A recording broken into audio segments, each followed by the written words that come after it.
어떤 도시에 가뭄이 심해서 만약 그 도시에 이제 댐을 건설해야겠다라는 어떤 계획을 세우고 또 이제 그런 실행을 옮기려고 한다면 아마 가장 먼저 필요로 한 것이 바로 설계도일 것입니다.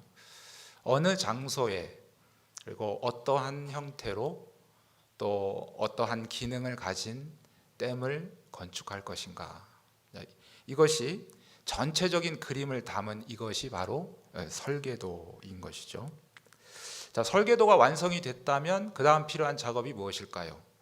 그것은 바로 그 설계도에 알맞게 시공을 해줄 수 있는, 댐을 시공을 해줄 수 있는 그런 건축가가 필요할 것입니다. 건축가들은 항상 이 시공을 하고 건축을 하는 중간중간에도 늘 처음에 자기가 받았던 이 설계도를 점검하죠. 그래서 이 설계도대로 지금 건축이 되어져 가고 있는가, 그것을 확인하기 위해서입니다. 저도 비정관을 건축할 때에 이렇게 중간중간 어떻게 건축이 되어져 가는가 관심을 가지고 올라가서 확인해 볼 때에 거기서 일하시는 분들이 항상 손에 놓지 않은 것이 바로 이 설계도였다 하는 것이죠. 여러분, 이 설계도가 완성이 되고 설계도에 의해서 댐이 이제 건축이 되어졌습니다. 완공이 되어졌습니다. 그렇다면 그것으로 끝날까요? 과연 이 도시에서 이 가뭄을 해결하기 위한 목적으로 세운 이 댐이 목적이 끝날까요? 그렇지 않다는 것이죠. 거기서 꼭 필요한 것이 있는데 바로 그것을 관리해 줄 수 있는 사람이다 하는 것입니다. 그래서 적당하게 각 가정에 필요로 한 그러한 물, 그런 부분들을 이렇게 공급해 줄 수 있는 그런 관리인이 필요하다. 자, 그렇게 할 때 처음에 이 댐을 세우고자 하는 목적을 온전히 이루어지게 된다 하는 사실입니다. 하나님께서 우리를 향한 놀라운 이 구원의 계획도 이와 마찬가지다 하는 사실입니다. 여러분, 구원하면 딱 드는 생각이 아마 이런 생각이 들 것입니다. 예수님께서 십자가에 죽으신 그 사건이 제일 먼저 떠오르게 될 것이죠. 네. 교회 구원하면 이제 십자가가 가장 대표적으로 상징적으로 생각되어지기 때문에 그렇죠. 그러나 성경을 더 자세히 살펴보게 되면 사실은 예수님의 십자가의 구속과 그리고 부활하심이 굉장히 중요하지만 그것 못지않게 더 중요한 부분들이 있는데 그것은 바로 삼위일체 하나님의 구원하심이다 하는 사실입니다. 아까 제가 댐을 건설할 때의 그 과정을 말씀드렸습니다. 설계도가 필요하고 그 설계도에 의한 건축가가 필요하고 그리고 그것이 완공되어졌을 때에 또 관리인이 필요하다. 자, 이것을 생각하시면서 이 구원도 이렇게 삼위일체 하나님께서 동일하게 일하셨다 하는 사실이죠. 그래서 여러분, 구원이라는 거대한 어떻게 보면 여러분이 이해하기 쉽게 이 건축물이라고 제가 말씀을 드린다면 이 거대한 이 하나님의 이 건축물, 이 구원이라고 하는 것을 이루시기 위해서 성부 하나님은 무엇을 하셨습니까? 이것은 바로 계획을 하셨다. 마치 설계도를 만드시는 것처럼, 그죠? 그래서 창세기 3장 15절 말씀에 보게 되면 인간이 범죄한 직후에 하나님께서 바로 하나님의 인간을 구원하시기 위한 그 계획을 말씀하고 계시는 거죠. 그래서 여자의 후손을 통해서 뱀의 머리를 상하게 할 것이다. 그것뿐입니까? 바로 이 레위기를 중심으로 나오는 모든 제사법들을 통해서 앞으로 내가 구원할 계획들은 바로 이 제사를 통해서 이 제사의 하나의 이 제사가 모델이 돼서 바로 짐승이 피를 흘려 그리고 그것을 통해서 죄를 용서받는 것처럼 바로 하나님의 구원의 계획은 바로 이런 것이다.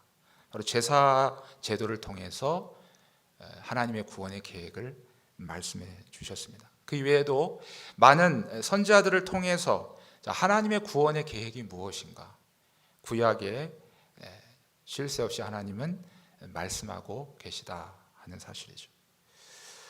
때가 되매 바로 하나님께서 이제 구원하신 놀라운 큰 설계도에 따라서 이제 성자 예수께서 이 땅에 사람의 몸을 입고 오셔서 바로 그 하나님의 계획하신 구원, 바로 그 계획대로 바로 친히 자신이 나무에 달리사 죽으시고 그리고 부활하심으로 이 구원이 이루어지게 되었습니다.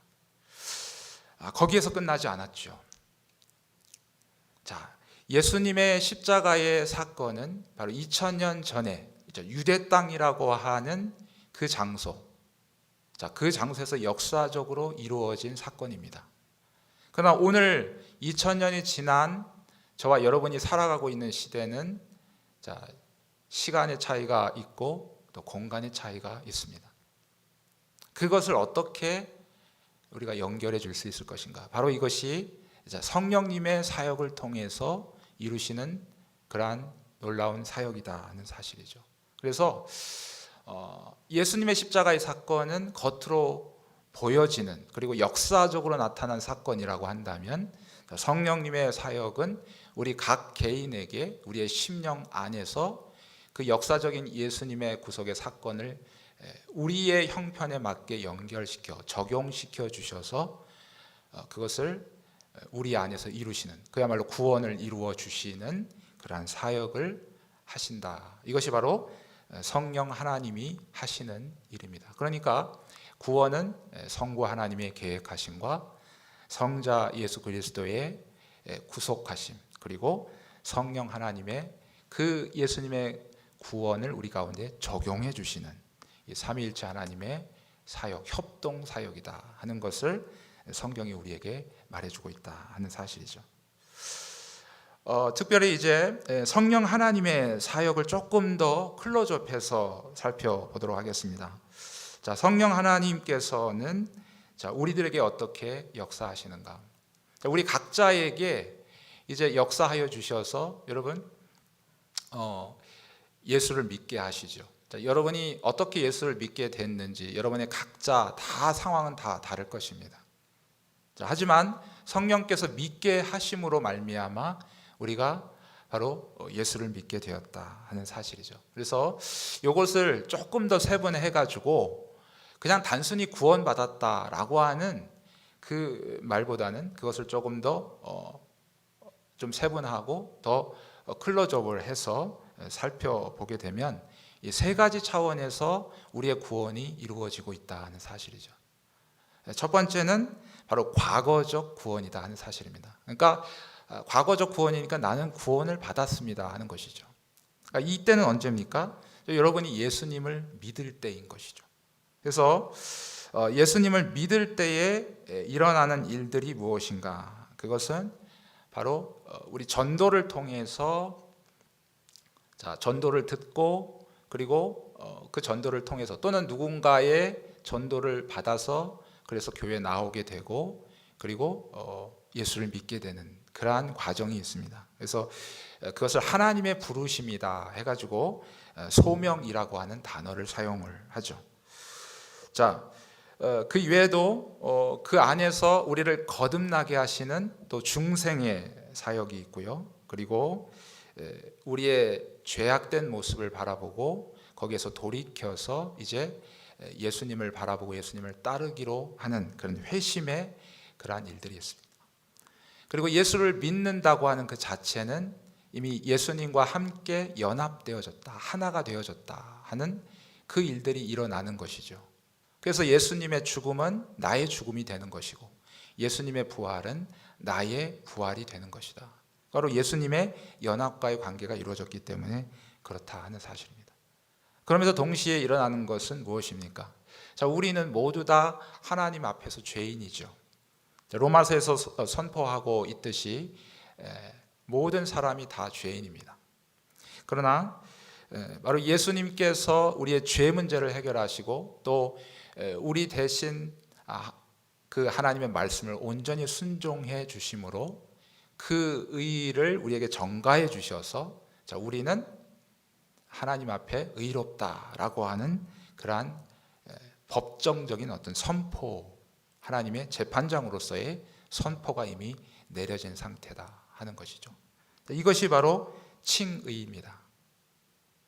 그러니까 당연히 우리는 이제 어떻게 돼요?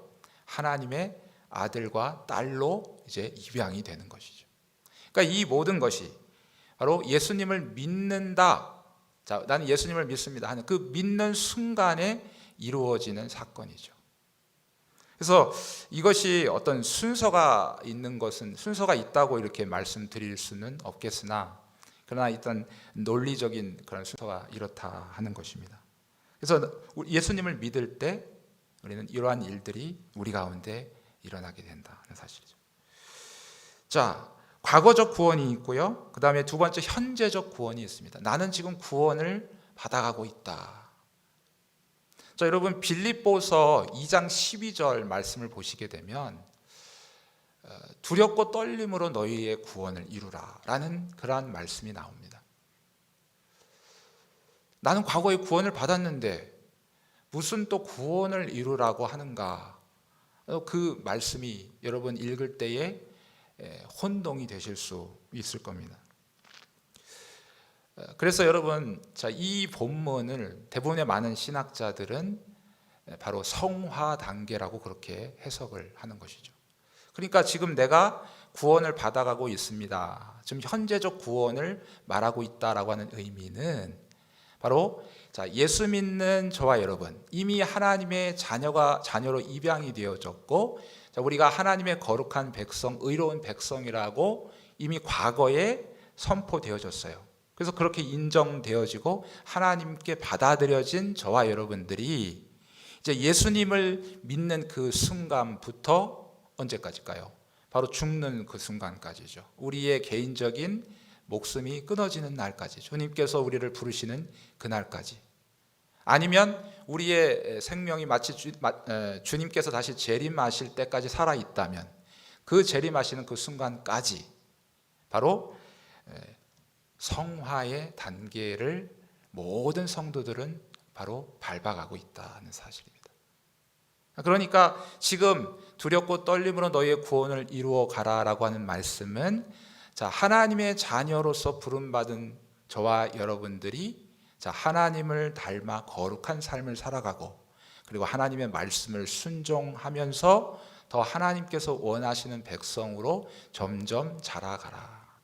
그것이 바로 현재적 구원을 말하고 있다는 사실입니다. 그런가 하면 이제 미래적 구원이 있습니다. 나는 구원을 받을 것이다. 이것은 언제 이루어질까요? 이것은 바로 예수님께서 재림하실 때 이루어지게 되는 것이죠. 우리가 예수님을 믿고 하나님의 자녀가 되어서 이 땅에서 하나님의 말씀대로 순종한다고 하지만 여전히 우리는 죄의 유혹에 노출되어져 있고 그리고 넘어지기 쉽습니다. 그리고 우리는 완전한 성화를 이 땅에서는 이룰 수가 없습니다. 그러나 주님께서 재림하시는 그 순간 우리는 영화로운 존재로 변하게 돼요. 다시는 죄와 상관없는, 죄를 지을래야 지을 수 없는 하나님의 거룩한 그야말로 그 자체, 그 백성으로서, 그 자녀로서 우리가 하나님 앞에 서게 된다. 이것이 바로 장차 우리가 누리게 될 그러한 하나님께서 주시는 구원이다. 바로 영화라고 하는 사실입니다. 자, 제가 이렇게 쭉 구원의 큰 그림을 제가 말씀을 드렸는데요. 오늘 특별히 함께 나누고자 하는 것은 바로 이 거듭남입니다. 이 거듭남을 신학적인 용어로는 중생이라고 하는 단어를 사용합니다. 이 거듭남에 대한 성경의 대표적인 본문이 바로 오늘 우리가 함께 읽었던 요한복음 3장 1절부터 이하에 나오는 말씀입니다. 자, 3장에 있는 말씀을 보게 되면 자, 바리새인 중에 니고데모라고 하는 사람이 예수님께 나오죠. 그는 유대인의 지도자였다고 말합니다. 근데 그가 예수님께 와서 하는 말이 자, 우리가 당신은 하나님께로부터 오신 선생인 줄 압니다. 그리고 하나님께서 함께 하시지 아니하시면 당신이 행하시는 이 표적을 아무도 할 수 없습니다 라고 이야기를 합니다. 그때 예수님은 느닷없이 어떻게 보면 2절의 니고데모의 말과는 동문서답격인 그러한 대답을 하시게 되죠. 갑자기 거듭남에 대해서 얘기를 하시게 됩니다. 사람이 거듭나지 아니하면 하나님 나라를 볼 수 없다, 그렇게 말씀하고 계시죠. 자, 그러니까 이 거듭남에 대해서 예수님이 말씀하시고, 자, 그 얘기를 들으니까 니고데모가 번쩍 드는 생각이, 자기는 좀 어느 정도 나이가 들어서 지금 연로한데 이 늙은 내가 다시 어떻게 거듭날 수 있을까? 다시 도대체 어머니 뱃속에 들어갔다가 다시 태어나야 되는 건가? 이제 그 의문을 예수님께 다시 물어보는 것이죠. 그럴 때 예수님께서 다시 한번 명확하게 대답을 하십니다. 5절 말씀에 보게 되면, 자, 예수께서 대답하시되 진실로 진실로 내게 이르노니 사람이 물과 성령으로 나지 아니하면 하나님 나라에 들어갈 수 없다. 그러니까 거듭나지 않으면 하나님 나라에 들어갈 수 없다. 거듭나지 않으면 구원받을 수 없다. 자, 근데 거듭나는 그 요인이 뭔가? 그것은 바로 물과 성령이다 하는 사실이죠. 자, 여기서 이 물은 어떤 사람들은 물세례다 그렇게 이야기할 수도 있겠지만, 그것보다는 성령이 여기서 중심이 되는 것이죠. 자, 성령께서 임하시게 될 때 여러분 어떻게 돼요? 더러움들이 깨끗하게 정화되어지는 것이죠. 정결하게 되어지는 것이죠. 마치 그 깨끗함의 이미지를, 바로 물의 이미지를 가져와서 성령께서 임하실 때 드디어 우리가 거듭나게 되어진다. 그것을 우리에게 지금 말씀하고 있다 하는 사실입니다. 그래서 여러분 5절 이하의 8절까지에 있는 말씀을 쭉 보시면, 예수님께서 이 거듭남이라고 하는 이것이 무엇인가 하는 것을 좀 자세히 설명하고 계십니다. 자, 거듭난다라고 하는 거, 이렇게 정의할 수 있겠습니다. 바로 성령으로 태어나는 것이다 하는 것이죠.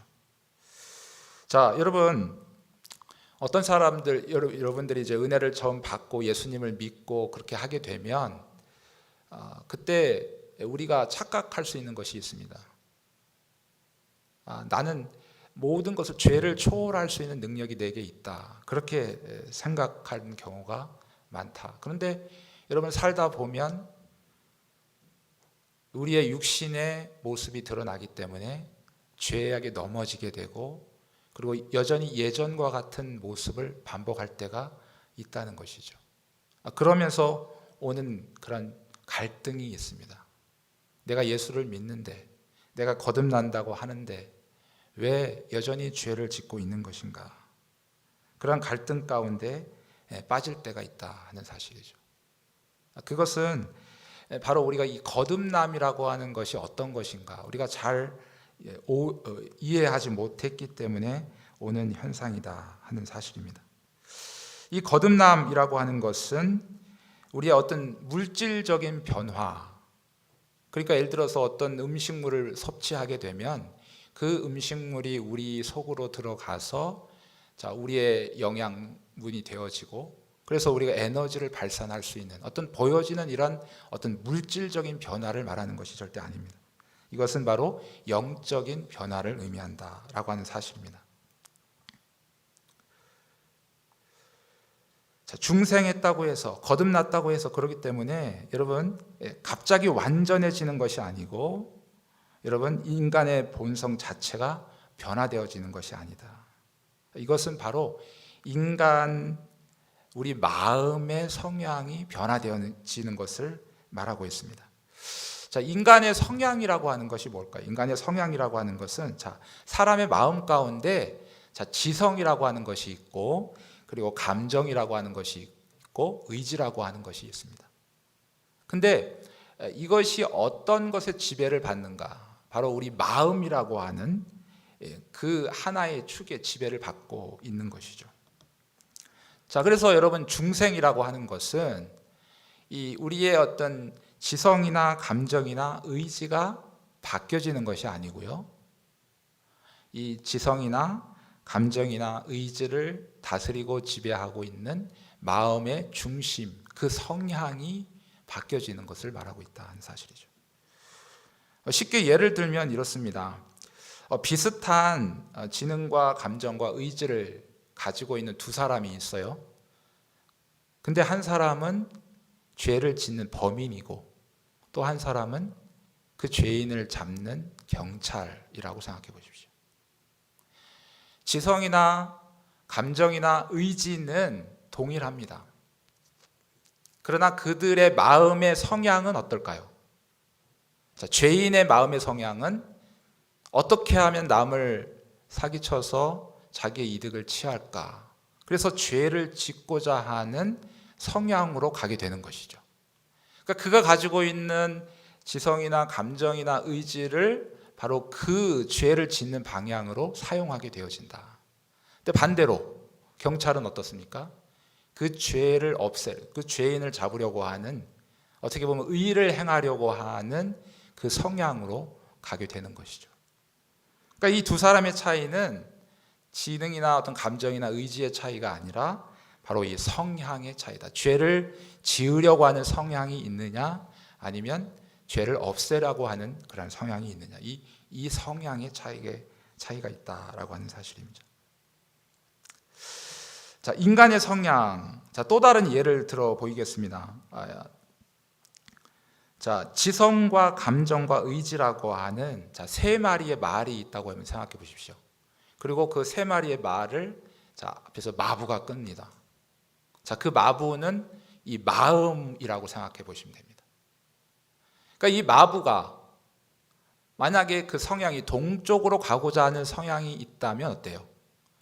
이 지성과 감정과 의지라고 하는 세 마리의 말을 자기의 성향대로 동쪽으로 이 말을 몰고 가겠죠. 만약에 서쪽으로 가고자 하는 성향이 있다면 바로 이 세 마리의 말을 또한 서쪽으로 가고자 하는, 그렇게 그 말을 이끌고자 하는 성향이 있다 하는 사실입니다. 그러니까 여러분, 이 우리의 마음의 성향이 죄를 짓고자 하는 성향이 있으면 우리의 감정도, 우리의 지성도, 우리의 의지도 바로 그쪽으로 조정을 해서 이끌어가는 것이죠. 그런데 이 중생이라고 하는 것, 이 거듭남이라고 하는 것은 바로 성령께서 우리 마음 가운데 들어오셔서 바로 인간의 이 마음의 성향을 바꾸시는 걸 의미한다는 사실이죠. 그래서 우리 모두는 인간이 범죄한 이후로부터 다 죄를 짓고자 하는 욕망 가운데 살아가고 있죠. 그러니까 우리의 마음의 성향은 어때요? 끊임없이 내 욕망대로, 죄를 짓고자 하는 욕망대로 살아가는 것이죠. 그것이 죄인의 본성입니다. 그러니까 그 마음이 그렇게 이끌어 가니까 우리의 지성이나 감정이나 의지도 거기에 따라갈 수밖에 없는 것이죠. 그런데 성령께서 우리 안에 들어오셔서 바로 이 마음의 성향을 180도 바꿔 놓으신다 하는 사실이죠. 그러므로 이제 성령께서 역사하셔서 우리 마음 가운데 들어오셔서 우리의 심령을 바꾸시고 우리의 성향, 우리의 마음의 성향을 바꾸신 바로 그들이 하나님의 자녀들이고 성도들인 것이죠. 자, 그들의 삶 속에는 어떤 일이 벌어질까요? 끊임없는 전쟁이 이루어지게 되겠죠. 한쪽에는 성령의 소욕을 따라서 이끌고자 하는 그러한 성향이 나타나게 되고, 또 한쪽에는 여전히 예전에 우리의 인간의 죄악된 모습을 따라가려고 하는 성향이 나타나게 되는 것이죠. 그러므로 이 두 가지가 우리 마음 가운데 늘 부딪힘으로 우리 안에는 끊임없이 전쟁이 쉬지 않게 된다. 중요한 것은 그 지배권을 누가 갖느냐 하는 것이 중요한 관건이다 하는 것이죠. 그러므로 여러분, 이 중생이라고 하는 것은 우리의 생활에 어떤 작은 변화가 일어나는 것을 말하는 것이 아니고 인간 중심, 우리의 삶의 무게 중심이 변하는 것입니다. 우리의 삶의 목적이 변하는 것이고 우리의 동기가 변하는 것이고 우리의 방향, 삶의 방향이 바뀌어지는 것을 말하고 있다 하는 사실입니다. 성화라고 하는 것은 점진적으로 일어나는 것에 비해서 바로 이 거듭남은 순간적으로 일어나게 되죠. 이렇게 순간적으로 일어나게 되는 이유는 바로 성령께서 우리가 알지 못하는 사이에 역사하셨기 때문에 생기는 사건입니다. 그러므로 이 거듭남 중생은 내가 느끼기 이전에 바로 나의 무의식 속에서 하나님에 의해서 바로 이 생명의 씨앗이 내 영혼 속에 들어오는 것이다 하는 사실이죠. 여러분, 아이가 출생하려면 뭐가 먼저 이루어져야 됩니까? 임신하는 과정이 먼저 이루어져야 되는 것이죠. 그러므로 우리가 복음을 듣고 예수를 믿으려면 어떤 일이 먼저 일어나야 되냐면 바로 성령께서 우리 마음 가운데 들어오셔서 우리의 마음의 성향을 바꾸어 주시고 그리고 생명의 씨앗이 우리 가운데 심겨지는 바로 이 거듭남의 과정이 일어나야만, 이것이 바로 일어나야만 우리가 복음을 들을 때에 어떤 일이 벌어져요? 내가 예수 믿지 않으면, 예수 믿지 않는 내가 얼마나 하나님 앞에 큰 죄인인가라고 하는 생각의 변화가 생기게 되는 것이죠.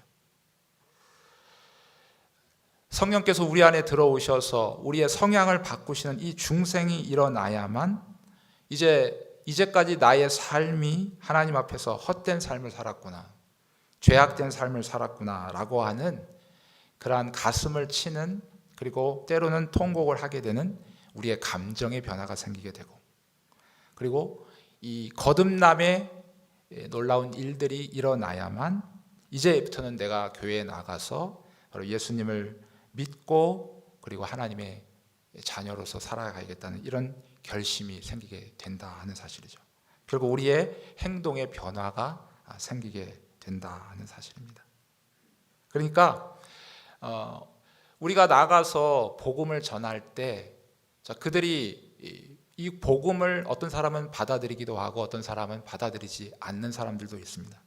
근데 그 복음을 받아들이기 위한 선행 수단, 먼저 이루어져야 될 것이 바로 성령께서 우리가 알지 못하는 사이에 우리 안에, 특별히 우리의 마음 속에 들어오셔서 우리의 성향을 바꾸어 놓으실 때, 그때 이제 복음을 들으면서 우리의 생각의 변화가 생기게 되고 우리의 마음의 감정의 변화가 생기게 되고 그리고 우리의 행동이 변화가 생기게 된다라고 하는 사실입니다. 여러분, 이 거듭남은 마치 접붙임과 같다 하는 사실이죠. 성경에 보면은 이 돌감람나무 그리고 참감람나무에 대해서 말하고 있습니다. 돌감람나무 열매는 먹지 못합니다.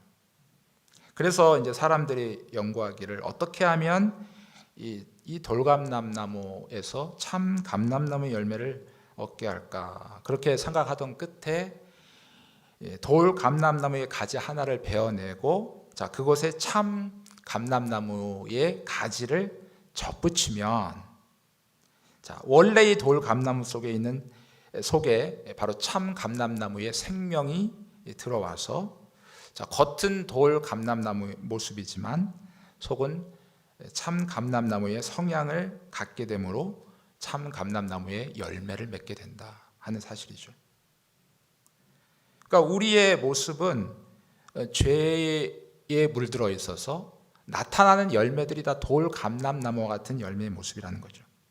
그런데 이 중생이라고 하는, 이 거듭남이라고 하는 이 사건을 통해서 우리 속에 참 생명이신 성령께서 들어오심으로 말미암아 나를 다스리시고 그리고 나를 이끌어 가심으로 말미암아 점점 거룩의 열매를 맺게 되어진다 하는 사실입니다. 성령이 우리 안에 들어오시게 되면 바로 성령께서 정말 저와 여러분들을 점점 거룩의 모습으로 이끌어 가시고 우리를 거룩의 열매를 맺도록 만드시기 때문에 그렇다 하는 사실입니다. 전에는 우리가 하나님을 싫어하고 하나님의 말씀을 불순종하고 그리고 세상의 소리에 더 익숙하며 그것을 좋아하며 따라갔던 사람들이 이제 성령께서 우리 안에 들어오셔서 역사하시게 될 때에 그것을 통해서 하나님을 더 사랑하고 싶은 마음이 생기게 되고 또 말씀을 순종하고 싶은 마음이 생기게 되어지는 것이죠. 자, 이것이 바로 중생을 통해 거듭남을 통해서 우리 가운데 일어나는 현상들이다 하는 사실입니다. 그렇다면 여러분, 내가 중생했는지 내가 거듭났는지 어떻게 알 수 있을까요? 그것은 이 죄에 대한 회개가 내 안에 있어야 된다는 사실이죠. 여전히 우리의 모습은 죄를 짓고 여전히 우리는 죄악에 노출되어져서 넘어질 수밖에 없는 연약한 존재이지만 예전과 다른 것이 있다는 것이죠. 성향이 달라졌어요. 그러니까 예전에는 죄를 져도 그것이 죄인지 또 죄의 심각성을 잘 모르게 된다는 것이죠. 여러분, 내가 죄를 짓고 있어도 나보다 더 큰 사람들이 죄를 짓고 있는 그 모습을 보면서 자꾸 비교하게 되는 것이죠. 그래서 나는 죄를 짓고 있지만 그리고 저 사람보다는 내가 낫다, 그런 생각을 하기 때문에 결국 자기가 큰 죄인임에도 불구하고 죄의 심각성을 알지 못함으로 죄인임을 알지 못하는 경우가 많이 있습니다. 그러나 성령께서 우리 안에 들어오셔서 우리가 거듭나게 되는 역사가 일어나게 된다면, 자, 그때는 어떤 일이 벌어질까요? 그 작은 죄라도 그 죄가 나에게 고통스러운 것이죠. 여러분, 코로나 바이러스가 사람들을 두렵게 하죠. 만약에 여러분 안에 그 바이러스가 있다면 여러분 어떻겠습니까? 그것을 정말 좋은 귀한 손님처럼 여러분 그것을 대접하고 그것을 품겠습니까? 어떻게든 그것을 내 몸에서 떨쳐내려고 발버둥 치겠죠. 이것이 바로 중생한, 바로 거듭난 사람의 모습이다. 그러니까 내가 여전히 죄를 짓고 있지만 내 마음의 성향은 그 죄를 미워하고 있는 것이죠. 내 안에 작은 죄라도 머물러 있으면 그것이 나에게 큰 고통이고 괴로움인 것입니다. 그러면서 하나님 앞에 회개하지 않을 수 없다. 그 모습이 있을 때 나는 중생했다, 나는 거듭난 사람이다라고 하는 것을 확인할 수 있다 하는 사실입니다. 여러분, 중생한 사람에게 나타나는 특징은 아까도 말씀드렸지만 이 하나님의 말씀에 대한 순종이다 하는 사실입니다. 모든 사람들은 이 하나님의 말씀을 듣기를 거부합니다. 자, 교회 다니는 사람들까지도 때로는 하나님의 말씀을 순종하십시오 하면 그것에 대한 굉장한 부담감을 느끼고 있는 것이죠. 그러나 진정으로 그 마음에 거듭난 사람이라면 하나님의 말씀을 대하는 것이 그것을 의무감으로 여기거나 짐으로 여기는 그러한 것이 아니고 하나님의 말씀을 즐거움으로 듣고 그리고 그것을 지키려고 하는 우리의 마음의 성향이 되어진다 하는 사실입니다. 이것이 바로 중생한 사람에게 나타난 특징이다 하는 사실이죠. 또한 중생한 사람은 바로 하나님을 사랑하는 마음이 뜨거워지게 되죠. 그리고 이 세상에 사는 삶이 우리에게 날마다 고통과 힘듦과 때로는 하나님을 섬기면서 당하는 박해와 어려움이 있을지라도 그것 하나님께서 나에게 주시는 그 은혜로 그 사랑에 감사하는 그러한 마음이 생기게 되고, 그리고 이 땅에서 우리가 발을 딛고 살지만 그러나 영원한 천국에서 하나님을 예배하며 그리고 그 하나님과 함께 교제할 그 날을 항상 사모하게 된다. 자, 이것이 바로 거듭난 사람의 특징이다 하는 사실이죠. 뿐만 아니라 거듭난 사람의 특징은 내 자신이 하나님의 가족으로 태어났기 때문에 옆에 있는 내 사랑하는 동료 성도들도 귀히 여길 줄 아는 그런 마음이 생기게 됩니다. 그들의 잘못을 보며 그들을 비판하기보다 그들의 잘못을 보며 나의 잘못을 함께 떠올리게 되고 오히려 그 연약한 성도를 품으며 함께 기도함으로 하나님 앞에 올바로 세워질 수 있도록 위해서 함께 섬겨주는, 이것이 바로 거듭난 사람의 모습의 특징이다라고 하는 사실입니다. 자, 여러분, 오늘 말씀을 정리하면 예수님께서 제일 처음 말씀하신 부분이 거듭나지 아니하면 하나님 나라에 들어갈 수 없다, 그렇게 말씀하셨습니다. 영적으로 죽어있는 모든 사람은 여러분 거듭나지 않는 한 먼저는 우리의 육체의 죽음을 당할 것입니다. 그리고 그 후에 영원한 죽음, 영원한 불못에서 멸망을 당하게 될 것이죠. 이와 달리 거듭난 사람은 비록 우리가 육체의 죽음을 피할 수 없어요. 성도라 할지라도 이 땅 가운데서 살다가 하나님께서 부르시는 그 날이 되면 우리가 육신의 죽음을 맞이해야 됩니다. 하지만 거듭난 사람이라면 영원한 죽음이라고 하는 이 지옥이라고 하는 것을 피해서 영원한 천국에서 영생을 누리게 된다 하는 사실이죠. 바로 거듭났느냐 거듭나지 않았느냐에 따라서 바로 천국과 지옥이 결정이 되게 된다는 사실입니다. 이 거듭남은 단지 여러분 그냥 우리가 천국을 가기 위해서 우리에게 영생을 주시기 위해서 하나님께서 이 놀라운 은혜를 베풀어 주신 것이 아닙니다. 이것은 가장 기본적인 것이고요. 우리에게 저와 여러분을 성령을 통해서 거듭나게 하시고 중생하게 하신 것은 바로 영원한 천국을 얻을 뿐만 아니라 이 세상에서 바로 예수님을 닮아가는 거룩한 성도로서의 삶의 첫 걸음이다. 바로 이제 시작이 되어지는 것입니다. 그러니까 구원을 얻은 저와 여러분들이 하나님께서 저와 여러분을 왜 구원을 우리에게 허락해 주셨습니까? 그것은 바로 이 땅 가운데서 하나님의 거룩함을 따라서 하나님처럼 거룩한 모습으로 살아가도록 저와 여러분을 세워주셨다 하는 사실입니다. 그러므로 우리가 죽는 그날까지 주님께서 저와 여러분을 부르시는 그 순간까지 성경이 우리에게 말씀하고 있듯이 그리스도의 장성한 분량에 이르기까지 우리가 주님을 닮아가고 거룩한 모습으로 세워져 갈 수 있는 그러한 은혜가 있어지기를 바라겠습니다.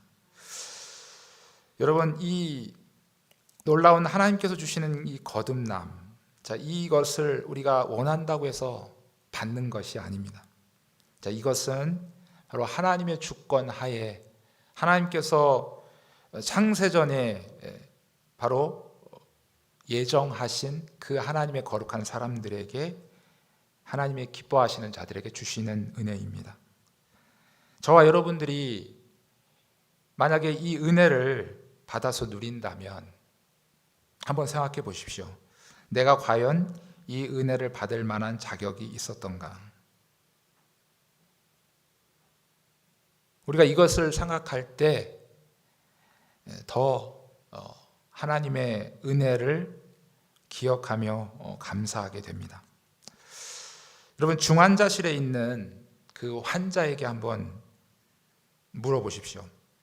만약에 당신이 지금 이 순간 가장 원하는 것이 무엇입니까? 그렇게 묻는다면 중환자실에 누워있는 그 사람이 무엇이라고 대답하겠습니까? 이 세상에 많은 돈을 원하겠습니까?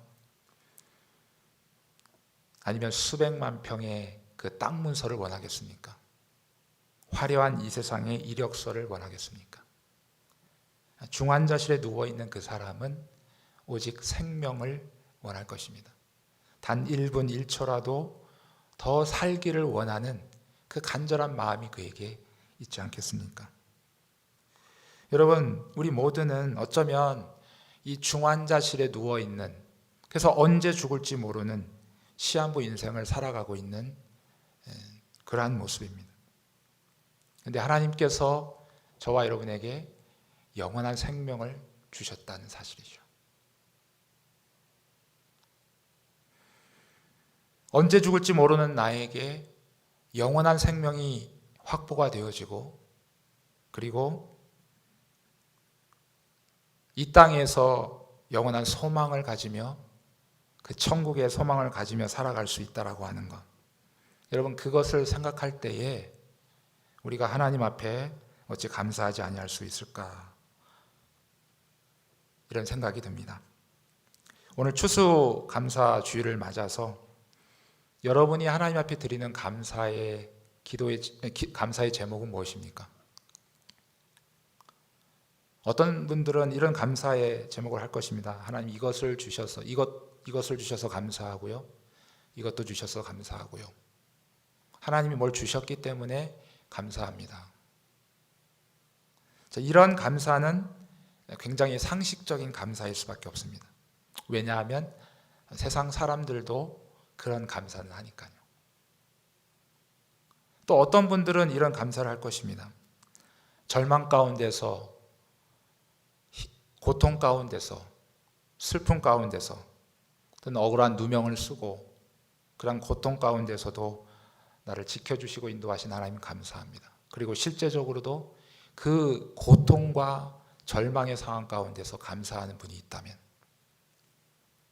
그분의 감사의 제목은 굉장히 귀한 것이죠. 왜냐하면 범사의 감사라고 하는 하나님의 말씀을 따라가고 있기 때문에 그렇습니다. 그러나 우리는 여기에서 멈추면 안 됩니다. 하나님께서 우리에게 진정 원하시는 감사는 무엇일까? 여러분, 신명기 5장에 보게 되면 10계명을 주시면서 특별히 제4계명에 안식일을 기억하여 거룩히 지키라 라고 하는 이 말씀을 주시면서 설명하신 말씀이 있습니다. 그것은 바로 너희가 애굽의 종 되었던 때를 기억하라. 그리고 그곳에서 어떻게 너희를 구원하여 이끌어내었는지, 너희가 구원받았는지를 기억하라 라고 하는 말씀입니다.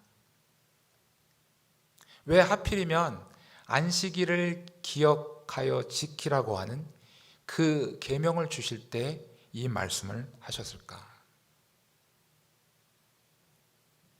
여러분, 추수감사주일이 되어서 우리가 이때만 하나님께 감사하는 것이 아니고 우리가 하나님 앞에 예배하러 나올 때마다 우리의 감사, 최고의 감사는 바로 하나님의 은혜를 받을 수 없고 또 하나님의 주시는 그 은혜로, 성령님의 은혜로 우리가 거듭날 수 없는, 그래서 영원히 죄를 좋아하고 그 죄 가운데 뒹굴다가 그리고 영원 죄악 가운데 멸망할 수밖에 없는 그러한 존재였던 내가 거기에서 나를 건져내시고 그리고 영원을 사모할 수 있는 마음을 주시고, 비록 이 땅에 죄악된 땅에 고통스러운 이 땅에 발을 딛고 살지만 영원한 천국을 소망하며 살아갈 수 있도록 은혜를 주신 그 하나님의 구원하심, 그것을 우리가 예배를 드리러 나올 때마다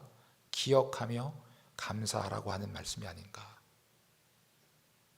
이것이 하나님 앞에 드리는 우리의 최고의 감사가 되어야 할 것입니다.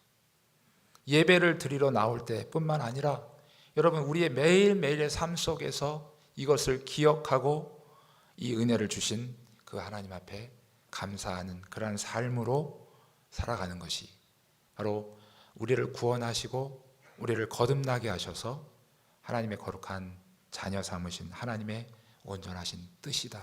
그리고 그 뜻을 이루어드리는 거룩한 삶이다라고 하는 것을 기억하시면 좋겠습니다.